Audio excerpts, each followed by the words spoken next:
I'm going to talk about Count Rumford. It's been dealt with before.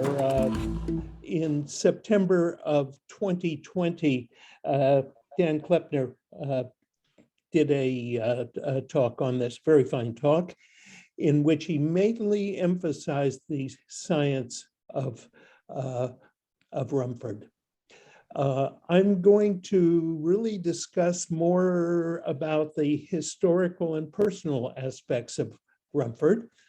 I would like you to really go back and watch Dan's talk, because I think this is very much complementary to Rumford.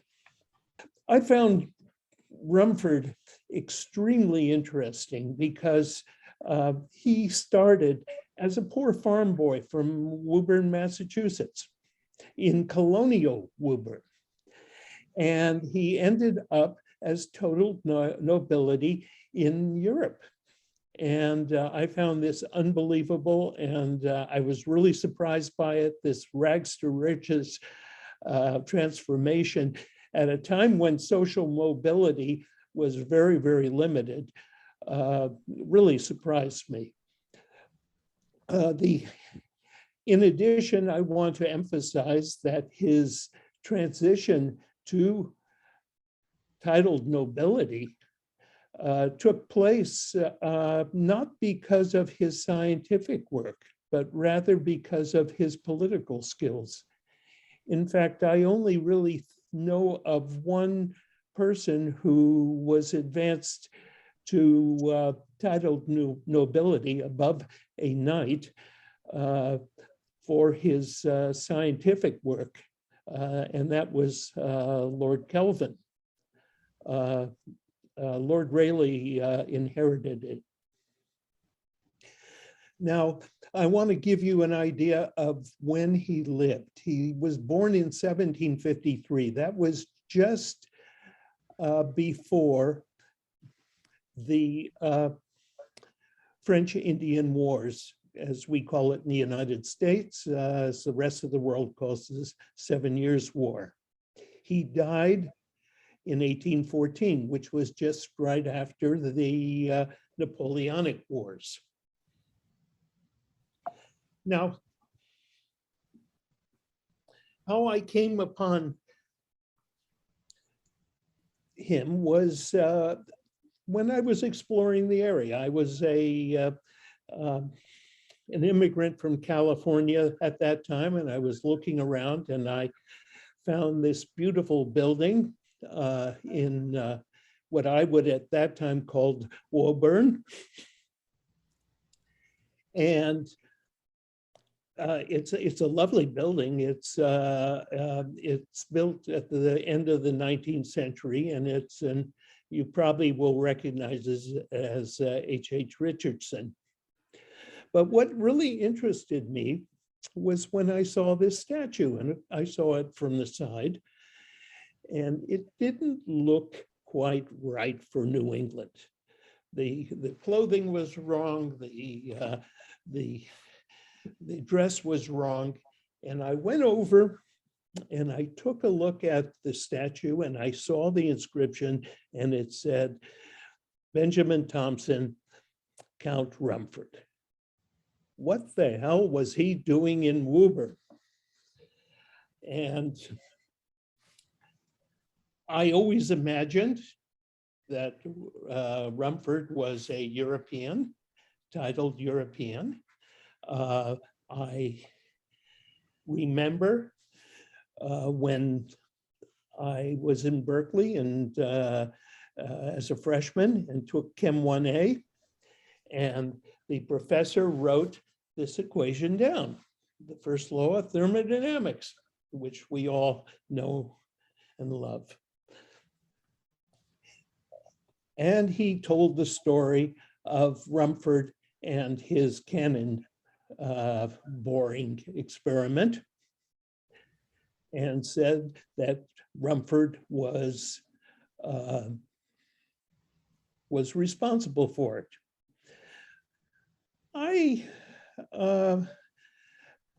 Now, In my studies since then, I think that this story was probably somewhat exaggerated. Probably the professor heard it when he took Chem 1A himself. There was much less that he did in the Cannon boring experiment. He noticed that during boring cannons that heat was produced.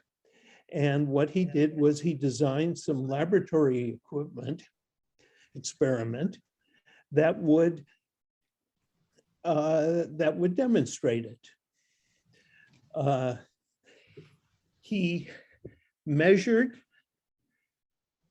the heat that was produced by a certain amount of frictional work, and he reported it. What he didn't do was actually do the calculations.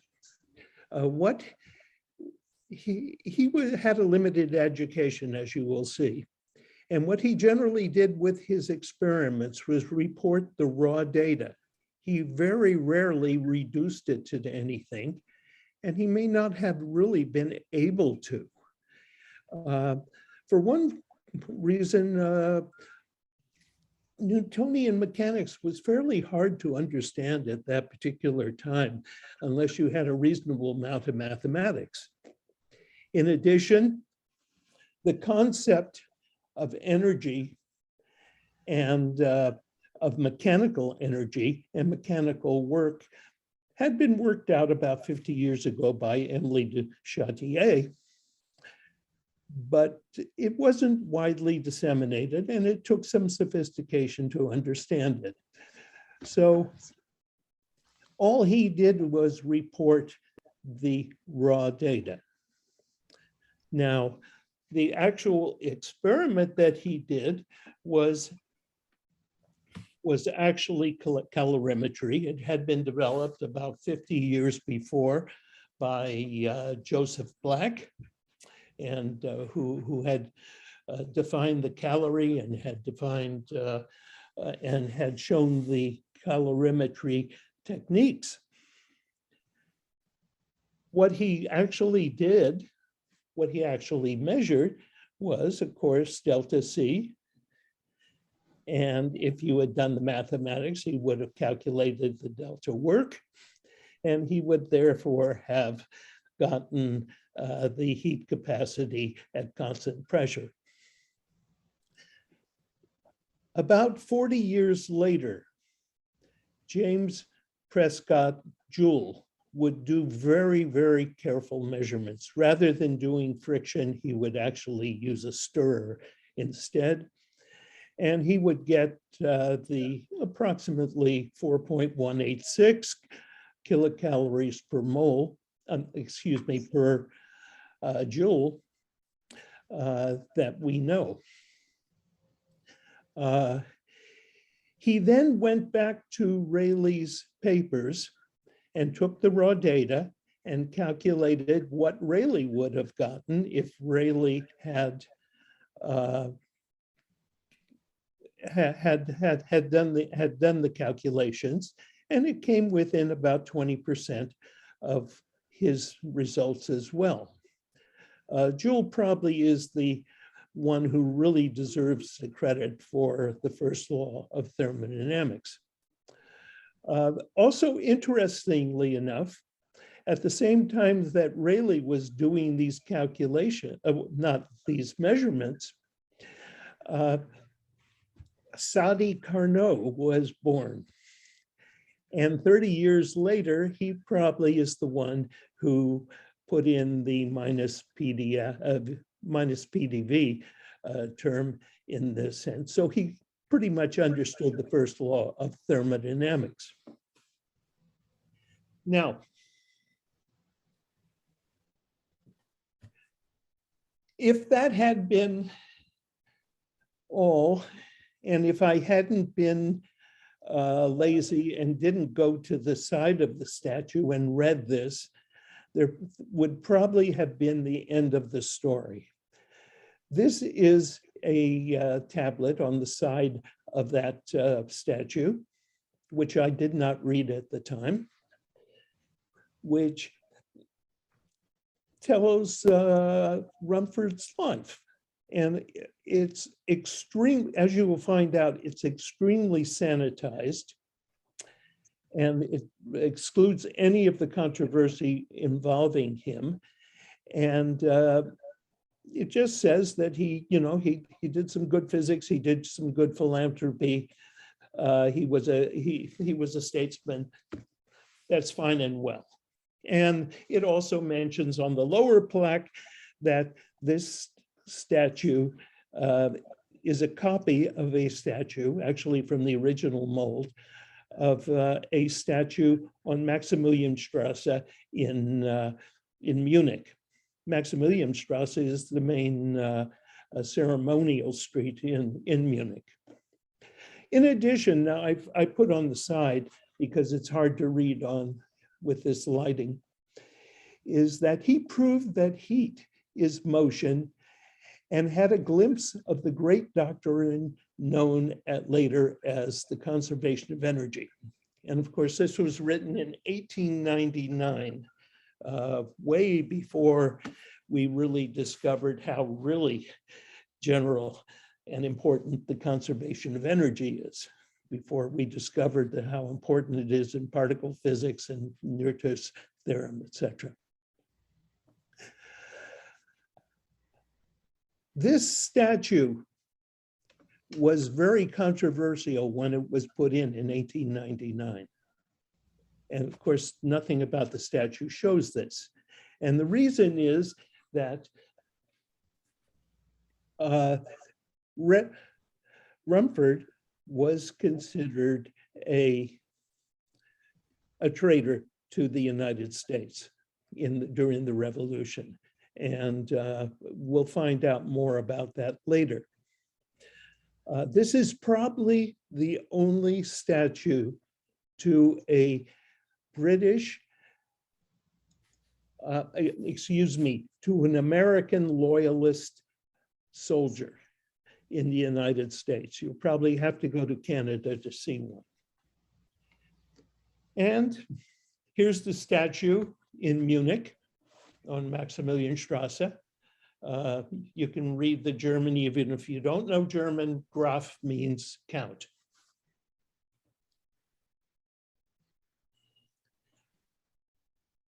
Now, Woburn still considers him the great hero, a local guy who did well. He was a philanthropist and a scientist, according to this. And he puts them together with Loamy Baldwin, which we'll find out more about. In addition, the WPA Guide to Massachusetts, published in 1938, which is sort of a guidebook to Massachusetts at that particular time. And the thing that they want to tell you about Woburn is that it is the home of the Yankee Count. They don't have very much else to say about it, except that they have three short paragraphs that are extremely sanitized about him. This is where he was born. He was born Benjamin Thompson. This is a place that you can still visit. It's a museum now, and I recommend it. The original building that he was born in is probably the left side third of this building. It's off Route 38, about a mile north of 128. Just off 38. And this is where he was born. He was his family were farmers.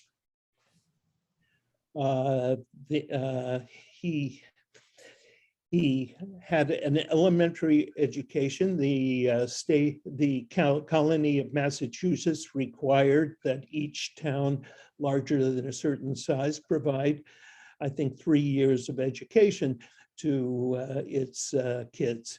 Most of the emphasis was on reading because it was very important that people be able to read the Bible. Massachusetts was still quite a Calvinist theocracy at that particular time. Very elementary mathematics, probably just enough for a farmer or a local merchant to need. Well, he had a friend. He had a friend called Lomi Baldwin, who was 7 years older than him. And they both had a great interest in science at that particular time. Heat, electricity, things like that. It wasn't unusual in that particular time.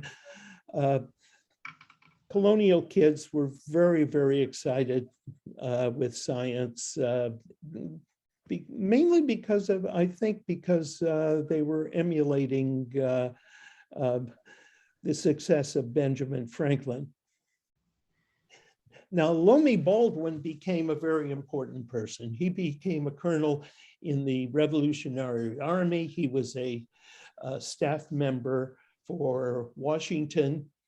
He is considered today by civil engineers the father of American civil engineering, because he is responsible for the building of the Middlesex Canal, which connects the Merrimack River in Lowell with the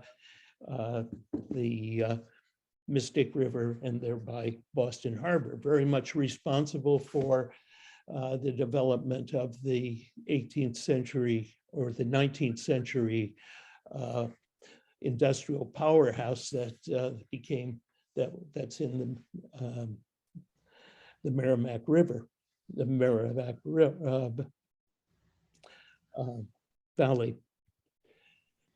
This is his home that you've probably seen. It's just at 128 and 38. It's now a Chinese restaurant and across from the street from Stop and Shop. This is where he lived. It still exists in Woburn. Now, he didn't do quite well. His father noticed that he wasn't a very good farmer, and they tried to find other things for him to do. When he was a young teenager, he was sent to Salem and to Boston, where he worked in a dry goods store as a clerk. He wasn't very successful at that. He probably didn't have his heart in it. He acquired the manners and the speaking patterns of the more sophisticated people of Salem and Boston. Another interesting thing that's very telling, he was really looking to the future.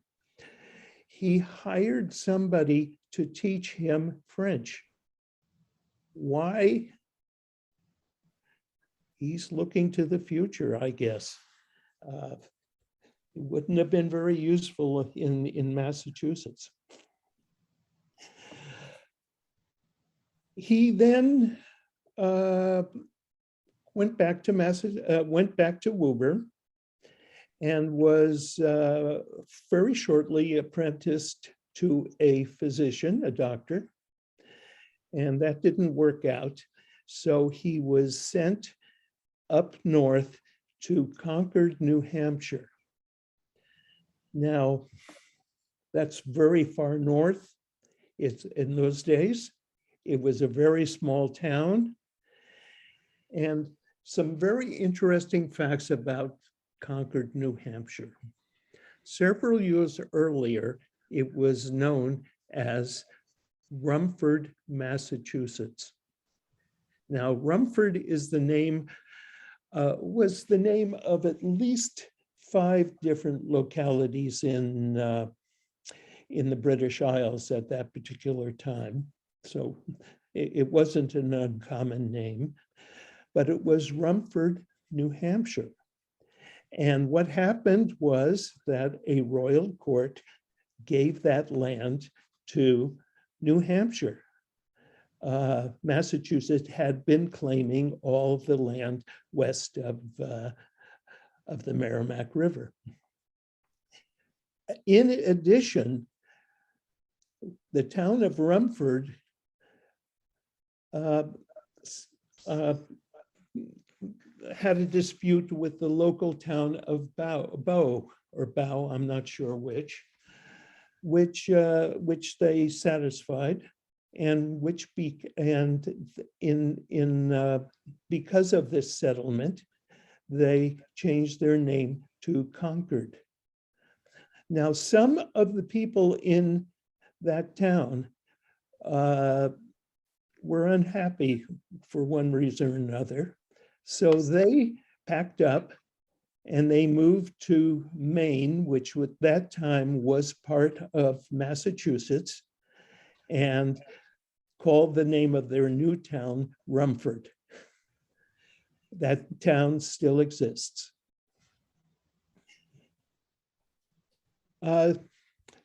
Something very interesting happened while he was up there. He got married. He was 19. His bride, Sarah Rolfe, was 33. She was the richest widow in New Hampshire. She had married 4 years earlier to a very rich merchant who was in his 60s. And there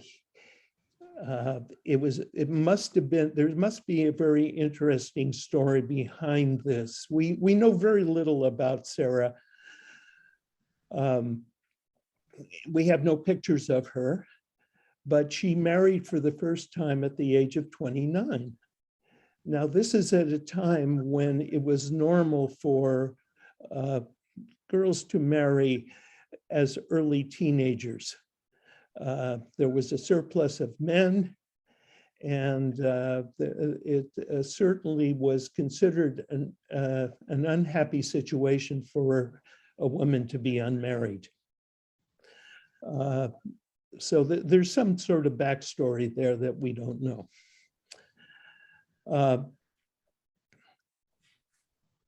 So he became a very rich man by this marriage. And the 19-year-old Ben went on a tour. And one of the places he went was to the capital of New Hampshire, where he met this man. He was the governor of New Hampshire. It had been sort of in the family for quite a while, the governorship. And he was a relative of Sarah's. And Ben made very fast friends with him. They had a common interest in science. One of the things that the governor did was appoint Ben a major in the New Hampshire militia.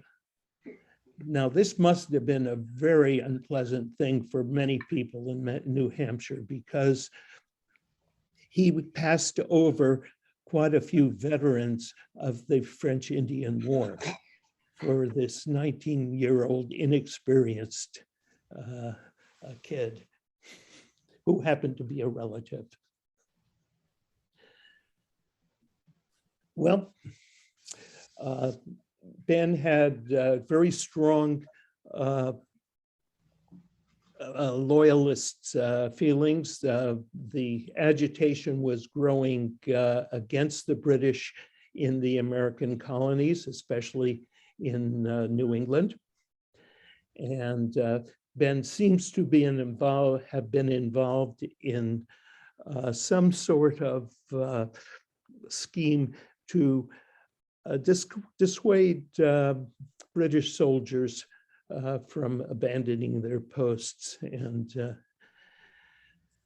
deserting. He then went to Boston to outfit himself in the way that a rich man is supposed to be.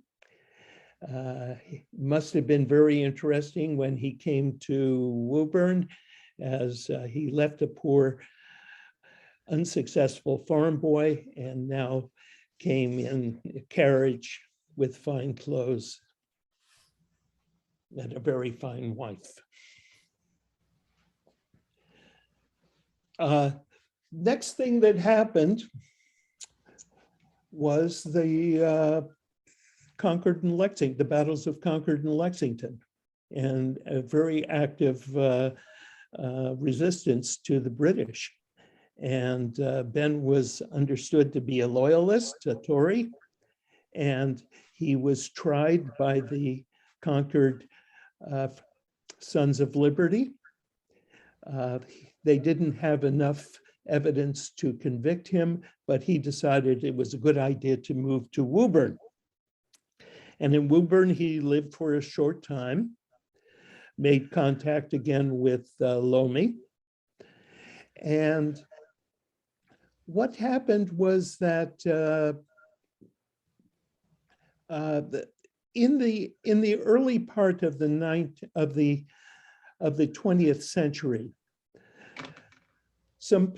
a historian in London was going through some of the papers of General Gage. Now, General Gage was the military governor in Boston for Massachusetts. And he,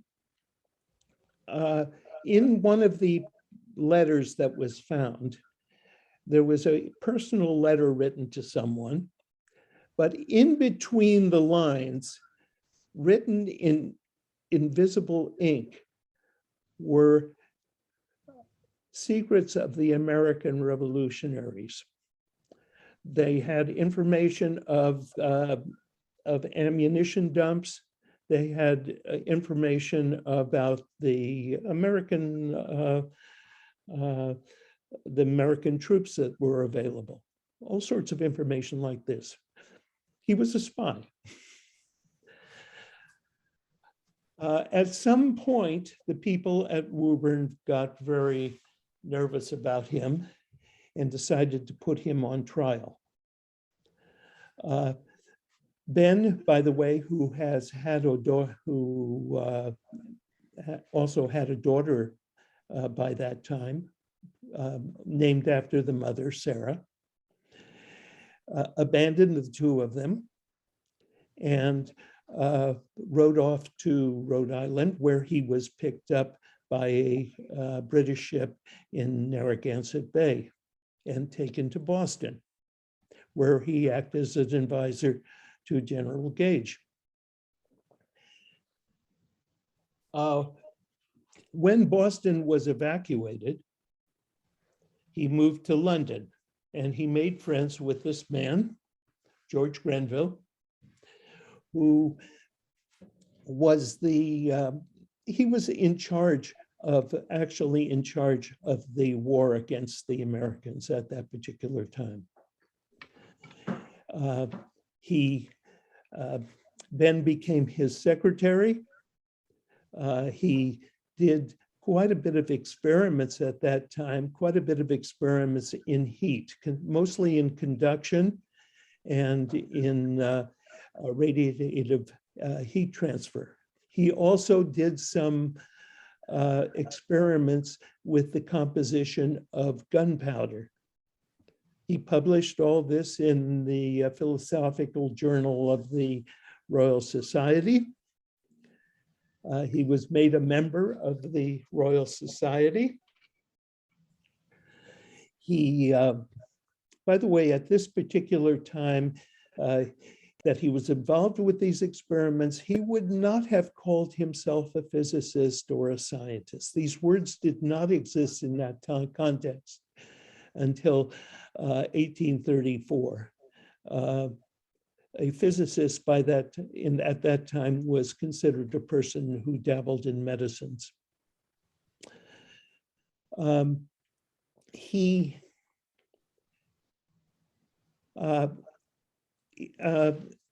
he was okay. He after the Battle of Saratoga, Granville saw that his career was limited because he was somewhat blamed for it, and he quickly saved Ben by making him a lieutenant colonel and sending him off to the United States, and made him quartermaster for the Carolinas. In the Carolinas, he made a lot of money because he was the quartermaster. This was not unusual at that particular time. And he fought several engagements, this against the forces of Francis Marion, who was who's better known as the Swamp Fox.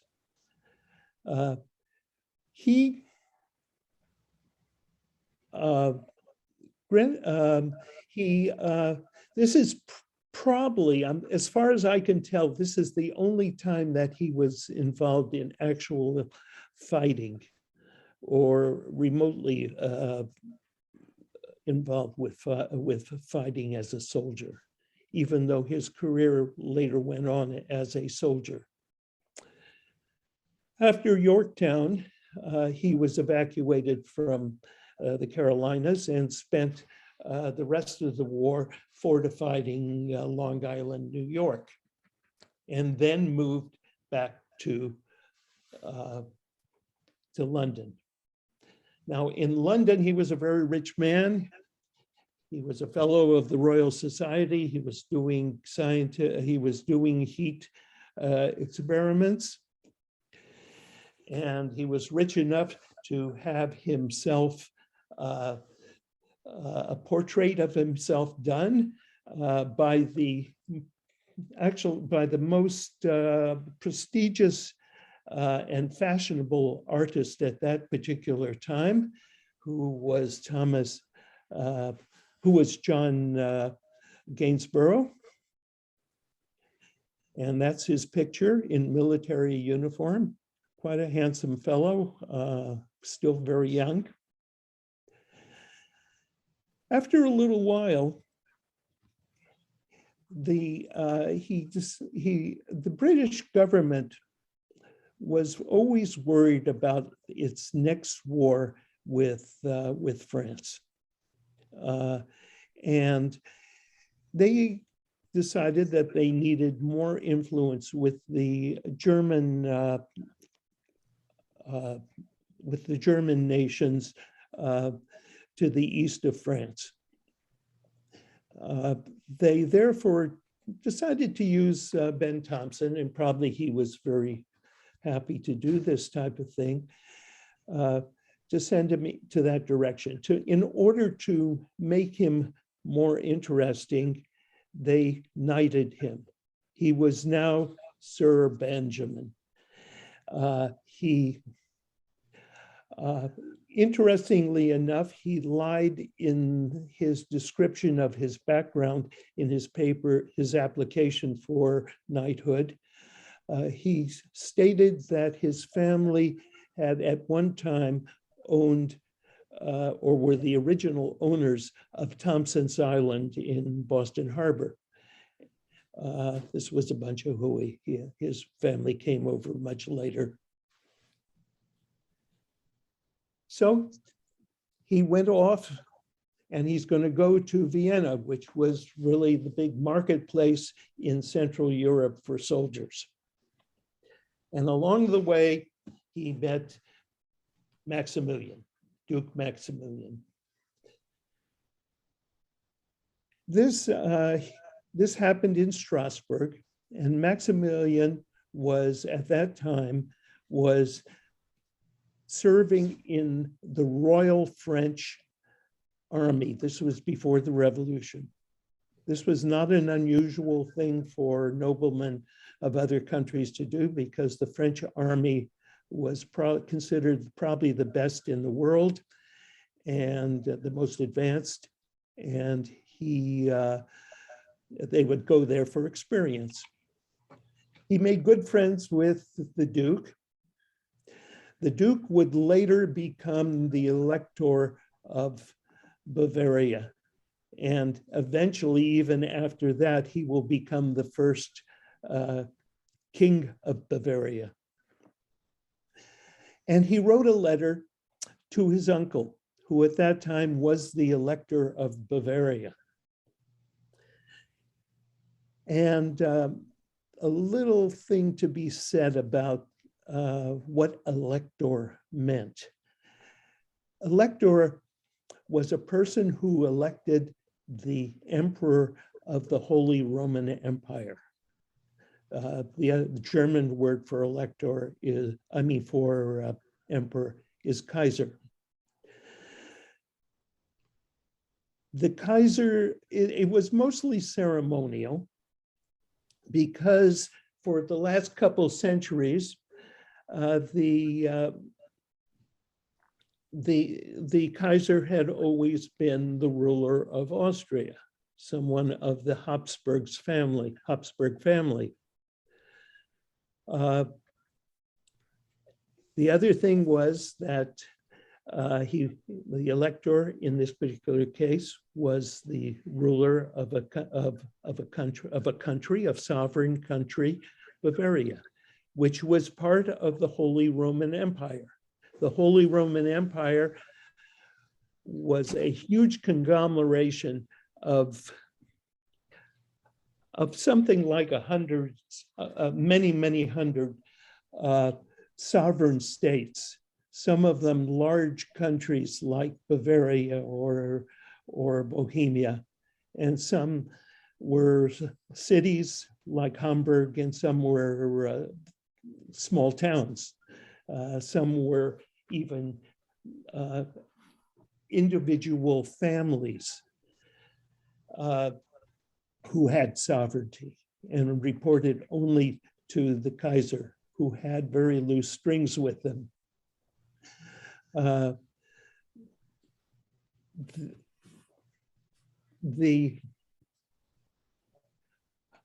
So he went to Bavaria, and he met the Elector of Bavaria, a fairly elderly man at that particular time, in a country that was in real trouble. The country was one of the most backward countries in Europe. It had one of the poorest armies. The army was all mostly conscripts of poor farmers who were illiterate. It was very poorly paid. They didn't even feed the troops. The troops had to feed themselves, and they weren't paid enough, so they had to work on the outside. And in order to work on the outside, they had to get permission from their officers. And their officers, of course, would have a take on that.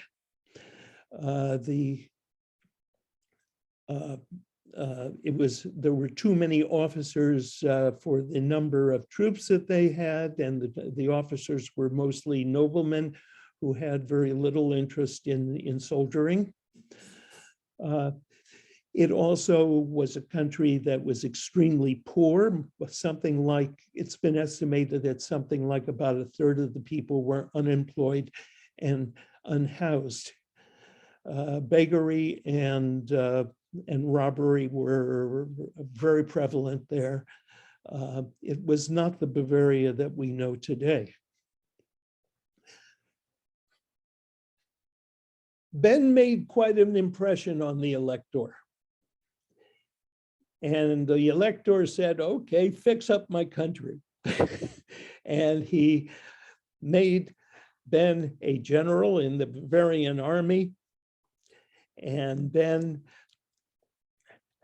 drew up a plan and implemented. One of the things that he did was arrest a lot of the vagrants in Munich and elsewhere in Bavaria, and put them into a single building and put them to work making military stores. But at that time, he also fed them, and he also gave them he gave their kids education. He housed them.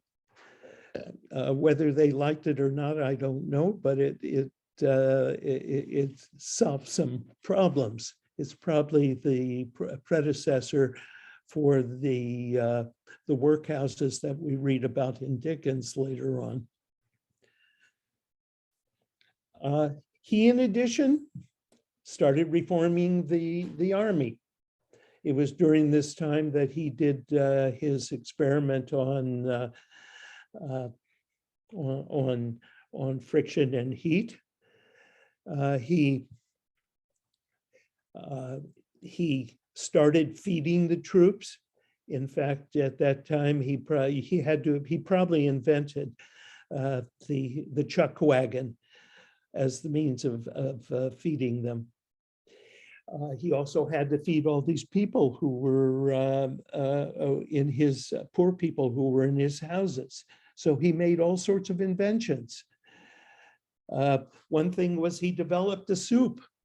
This soup is, I understand, still fed to people in Munich during the Oktoberfest. I don't know how good it is. He developed all sorts of equipment to feed these people. He developed. It was at this time he developed the modern, something that became the modern stove. He also at this time was publishing quite a bit of his scientific experiments and his scientific ideas. Some of them very good, some of them sort of crackpot. For instance, he had very definite ideas on nutrition. And if he actually had implemented those ideas on nutrition, he probably would have killed his people. Very important, he developed the English garden. If any of you have been in Munich, you probably know what a beautiful place this is. It's, I think it's the biggest urban park in Europe. And it's absolutely beautiful. It's called the English Garden because the inspiration for it was the Kew Gardens that were actually being built at that time in London.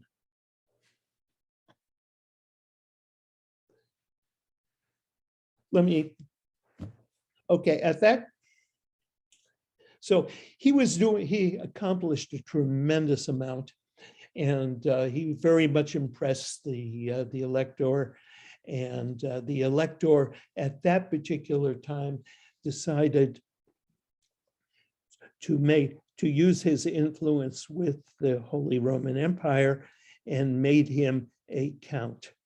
Not only a count, but a count of the Holy Roman Empire, as they call it, a Reichsgraf,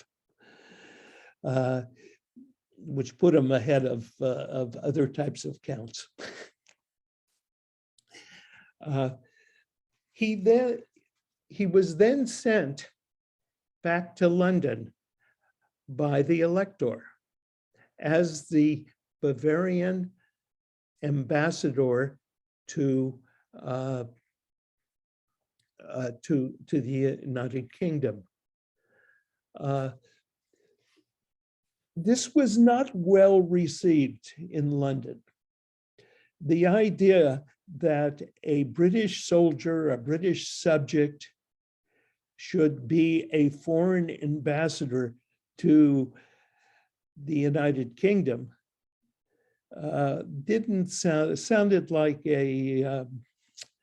sounded a little fishy to people. He was not received by the king, therefore he was not allowed to become the ambassador. And it also, he was very unpopular because of that. Also, he seems to have an abrasive personality. He was not very well received in London, but he did accomplish a lot. One of the things he did is he sent for Sarah. Sarah was a teenager at that particular time. We don't know whether his wife was alive at that time or not. We know almost nothing about her. But Sarah was brought to the United Kingdom, to England. She was sent to the equivalent of a finishing school or a charm school where she could learn upper class manners and accents and everything. She did not particularly like it. She was very much a New England girl. During this time, he did quite a few inventions. The coffee maker looked a little bit different than this. The Rumford fireplace, which Dan discussed quite a bit, that became the standard type of fireplace for the 19th century. In fact, Thomas Jefferson, when he saw it, he put it in all of his fireplaces in Monticello.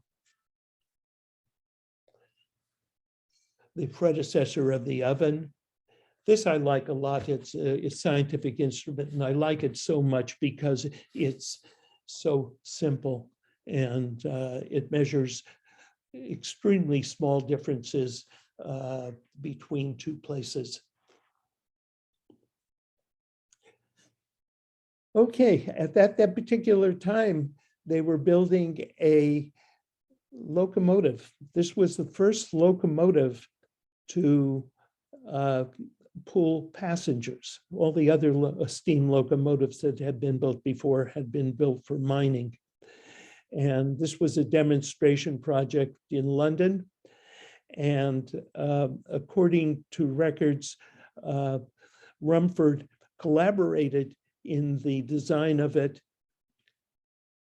What he did and whether his suggestions were taken part of I don't know, but he did have something to do with it. It was just a demonstration. It lasted a few days in London, and then there was a derailment, and that was the end of it.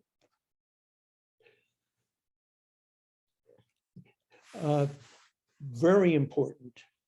He and Joseph Banks were among the co-founders of the Royal Institution. This is an extremely important institution that was set up in Mayfair in London. And it was one of the first, it was actually the first place in England that they provided laboratories in a public institution. All the other experiments that had been done prior to this time that we know about, like Boyle's work and Newton's and Hooke's, were all done in private residences. This is the first time it was done. Things will be done in public institutions. They were not done in universities like they are now or in public laboratories. This is the first public laboratory. One of the things that he did do was he hired a 19-year-old Cornish apothecary by the name of Humphrey Davies. Humphrey Davies became a tremendous success. He became one of the greatest chemists ever. He discovered something and isolated something like either 6 or 8 of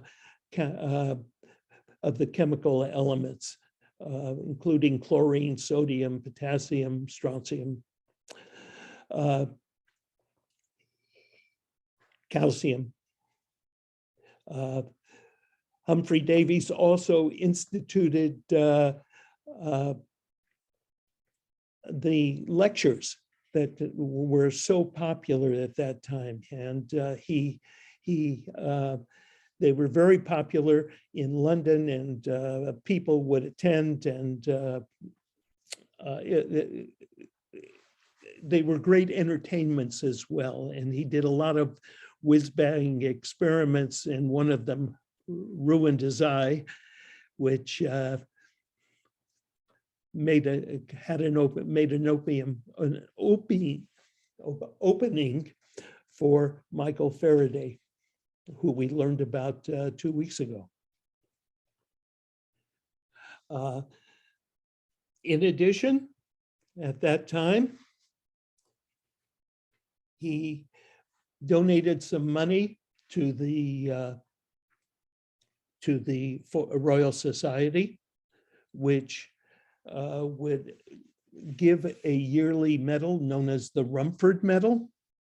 And this is considered probably the most important science medal in Britain today. You can imagine, by the way, guess who got the first award of this award? Ben himself.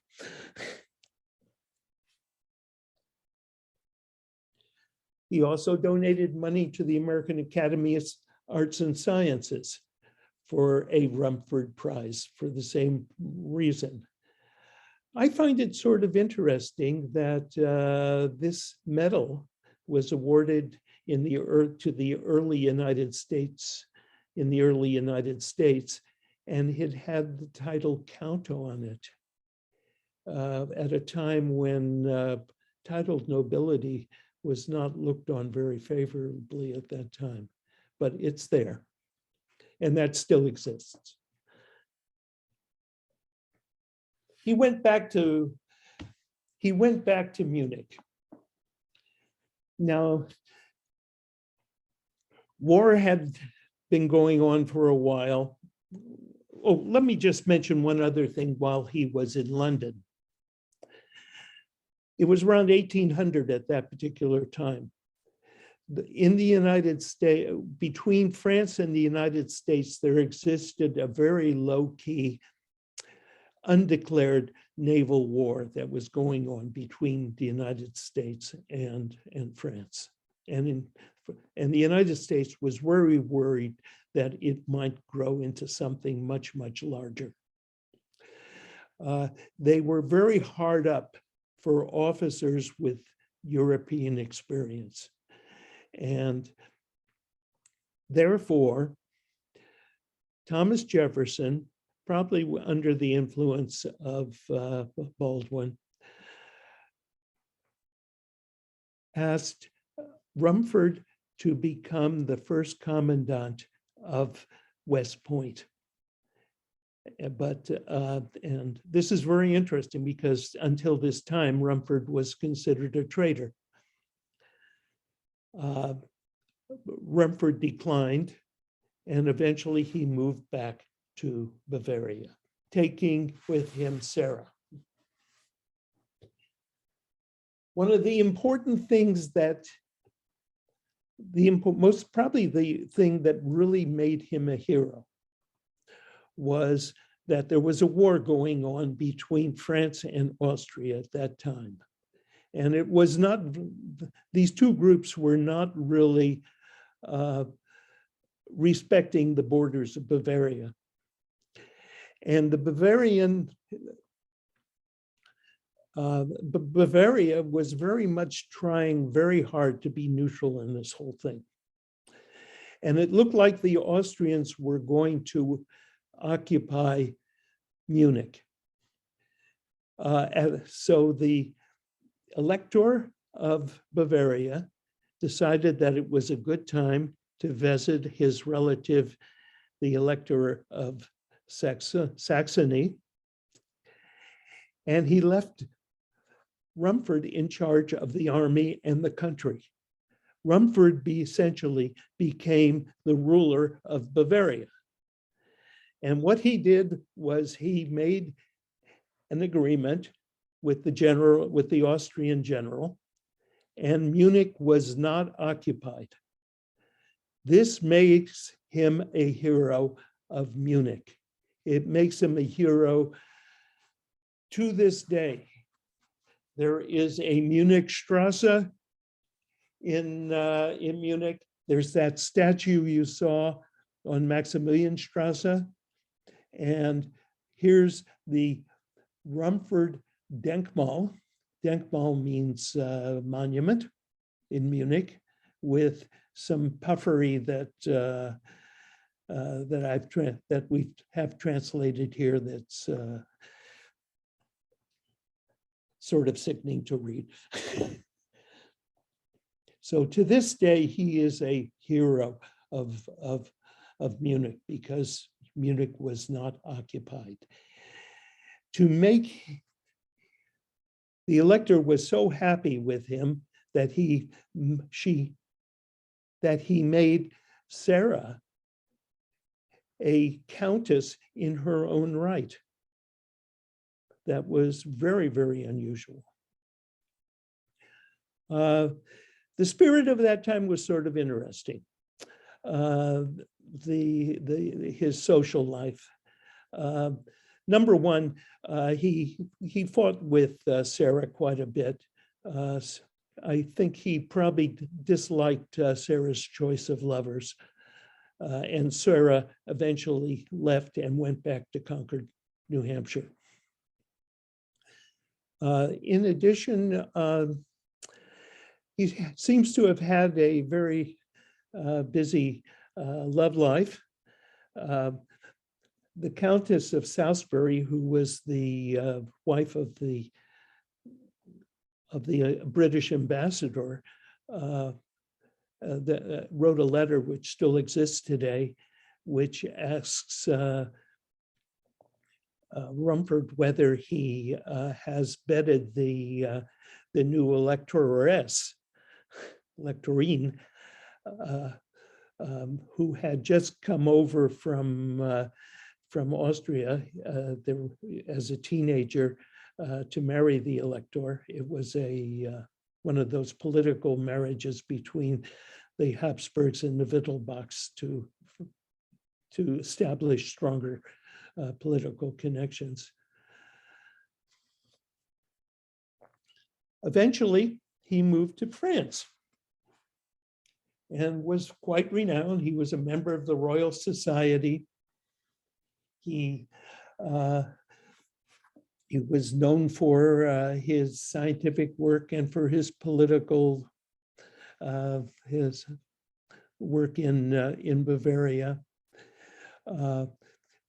He was still doing experiments. He was giving talks before the French Academy, and he was made a member of the French Academy. And one of the people there was Madame Lavoisier. Madame Lavoisier was a lovely woman who had been who was the widow of Anton Lavoisier. She was an aristocrat. She was also Anton Lavoisier's collaborator. You can see her picture there with Anton and Marie-Anne. And this, by the way, the picture exists in the Metropolitan Museum in New York, and it's by David. And she was much more than a wife to Anton. She had actually been a collaborator with him and was very much involved with the experiment. She was very interested in science. And he married her. Rumford married her. It lasted only 3 years. They did not get along very well. Apparently, her aristocratic ways and his New England ways did not quite mix. During this time, he had an illegitimate child by one of his servants. uh, and a son. And so the two split. He died. His grave is in Paris, in the western part of Paris. This is a very interesting monument that's there. The text that we have here is in French and totally unreadable because of the weathering that has taken place, but it's what's on the right. Two things that you will notice there.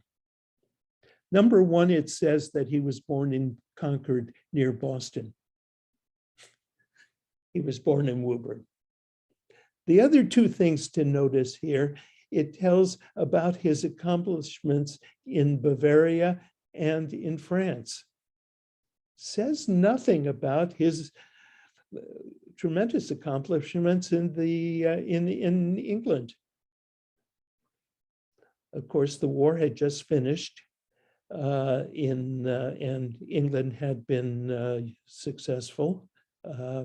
Paris, this was his funeral was poorly attended probably because mainly maybe because of his personality, but probably more because of France was in very bad shape at that particular. It was occupied actually by Russian troops following Waterloo. Okay, what happened after that? He left money for a chair at Harvard. He left money to his son, his illegitimate son that I mentioned before, with three provisos. One was that the son change his name to Rumford, which he did. The other two he didn't do, which was to learn English and spend some time in the United States. That son inherited the money. He became a soldier in the French army and died early in his life from cholera. Sarah went back to Concord. She never married, had no children, and she founded an orphanage for girls, the site of which is now under Interstate 93. Another thing that happened, some of you will recognize that, may have used it. You can buy it over at Stop and Shop. About 40 years later, after his death, a man who was a professor who held the Rumford Chair at Harvard, founded a company called the Rumford Chemical Company in Providence, Rhode Island. This was one of their products. You'll notice that they still kept the name Rumford. You'll notice his silhouette at the top. And you can still use that. It's now made in Terre Haute, Indiana. So this is pretty much the end of my talk. Are there any comments? Okay, let me just mention a few other things that I may have dropped, which weren't terribly important to Rumford. One interesting about Baldwin, it was the Baldwin apple, which was developed in Wilmington, Massachusetts. And it became the most popular apple in the 19th century in the United States. And it was named the Baldwin apple to promote it because Baldwin was a famous name in the Revolution. What about the Baldwin steam engine? I don't know anything about that. Because it sounds like it was the same family. These are people, I think, who migrated from Massachusetts to Ohio. And for many years, that was a major manufacturer of steam engines for railroads, the Baldwin Locomotive Works. Could be. And I was always told by somebody or other that I knew in Woburn that it was the same family. He didn't know what branch of the family it was. You didn't say much about any offspring of Baldwin, but Yeah. I think it was a fairly large family. And Yeah, and certainly there was that tradition of engineering with them. yeah, and they would have probably have migrated west when the Erie Canal and things like that were a hot topic and stuff. So I'm guessing in the early 1800s period of time they migrated to Ohio or something like that, and may have started the family engineering works there. Well, the other thing that happened was with the Baldwin apple was that there was a relative, a cousin of Lomi, who had the name of John Chapman, and he lived in Leominster, Massachusetts. And he was very instrumental in introducing the apple to the Ohio Valley. And that's, we know him better as Johnny Appleseed. Of course. And he was a very different character than the Disney character with that name. Any other questions that? Yeah, I can add some details on the Rumford Medal. In Which one? Well, he offered, it was the same British or the prize. He American? offered it both to the American Academy Yes, and also to the Royal Society. yes. In about 1797, I think, he wrote to John Adams, who was the head of the American Academy, and offered this prize to him. But as the prize was set up, the first one would have to go to him. And Adams was a man of very high moral standards and simply refused. The Royal Society had the same deal. Well, they accepted. So, but to his credit, Rumford left a legacy after he died. And that legacy established the chair at Harvard and also the medal given by the American Academy. So it was just typical of his putting forward. I mean, it's a great idea to endow scientific research, but it also had a big payoff for Rumford personally, and that was typical of most of the things he did. They had benefited the public and they benefited him. And I think that's why there were so few people at his funeral. I think the interesting, more on the cannon boring experiment and what its implication was. Even though he didn't establish the conservation of energy principle, he still, he got people's minds moving. And I think, and thinking in that particular direction. And I think very much influenced Carnot, Joule, and Clausius. Well, what he showed was that Lavoisier's theory, which really was the theory of phlogiston, where heat was some sort of fluid that was transmitted, was simply wrong. He didn't say what heat was, but he showed that the current theory was wrong. And he took particular pleasure in that because after he had married Lavoisier's widow, and there was friction between them, one of the things he liked to ridicule her with was that he had shown that her first husband was wrong. So there again, you mix the advance of knowledge with the advance of his domestic situation. Didn't advance his domestic situation very well. Howard, I'd like to comment on the Rumford fireplace. Yes. I had a friend whom I visited, and he had an 18th century house in Danvers with such fireplaces.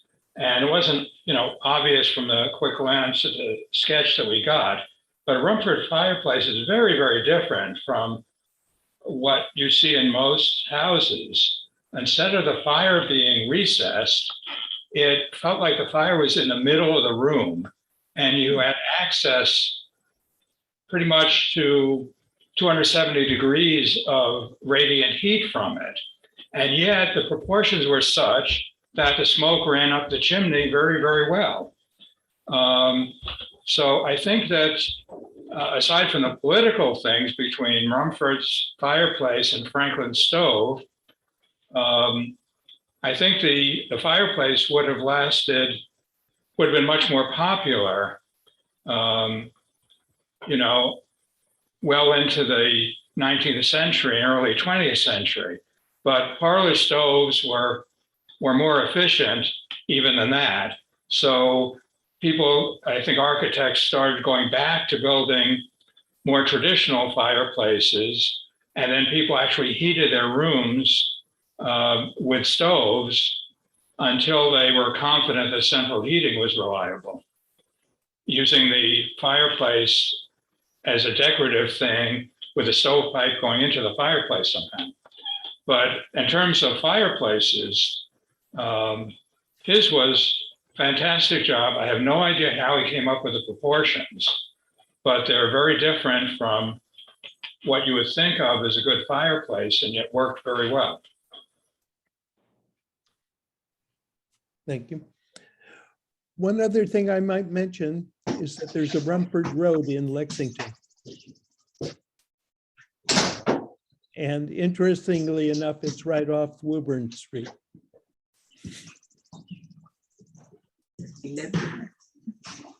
Howard, do we know that he actually was everything he takes credit for? Did he actually do? Is there any information about that? Just what I hear about him, I find it suspicious.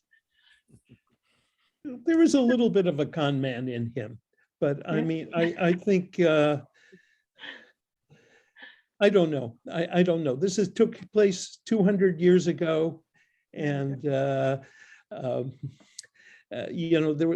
a lot of puffery in him. Well, there is excellent documentation on all he did because his papers have been published by the American Academy. They're 3 volumes and they're fascinating reading. And he was a very good scientist. He was the first person who really understood heat transfer and the various methods for it. And he made very careful measurements of how to design the best kitchen pot, for example. Yes. From the point of view of heat transfer. But the reading also reflects his personality. He loves to go on and on. I remember in describing for kitchen use, the proper way to eat a pudding. The pudding is pyramidally shaped on the plate, sort of conically shaped. And he said, the thing to do is to put a little depression in the center with your spoon and pour the syrup in there. Then you can consume the syrup without it running away. And that's about 1.5 pages of his text. So he feels that every idea he has is worth documentation. But he also has careful recipes and for the poorhouse, statistics on how the people fared on it. he discovered that what makes people in the wintertime feel nourished is having something solid in their soup. Soup is the best way to nourish them, but that it needed something in it, like, for instance, meat. Well, he invented the crouton, which is if you take old bread and break it up and put little lumps of bread in the soup, people feel better fed than if they just had pure soup. So, you know, that's typical of his, you know, his detailed involvement with the things he did. There are some questions I still have about Rumford that I think are very interesting. Number one was the linguistic situation. Here he passed from a rural Massachusetts accent to an area of aristocratic British accents, to perhaps German. He knew German or not, I don't know, but maybe they used French there. But how did he acquire the facility in French that he did? The other thing is also problematic, and that was religion. He moved from Calvinist, very strong Calvinist Massachusetts to Anglican England, to very, very Catholic Bavaria, and to more relaxed Catholicism in France, at a time when this was extremely important. And how he resolved all this, I don't know also. Nice work, Howard. Thank you.